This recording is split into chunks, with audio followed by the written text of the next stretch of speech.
Welcome back to another technical deep dive here in the debug zone.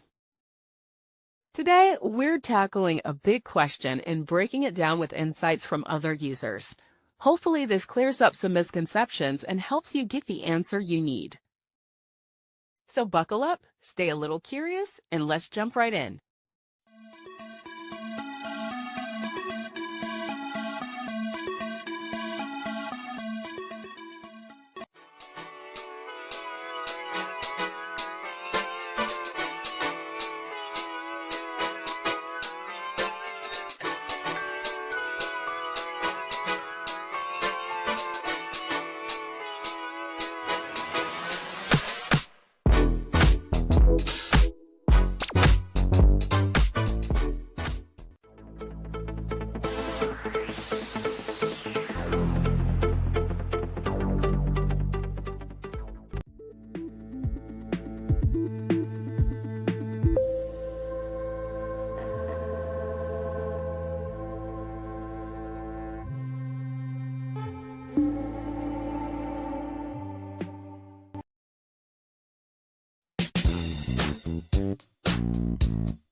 And that's a wrap.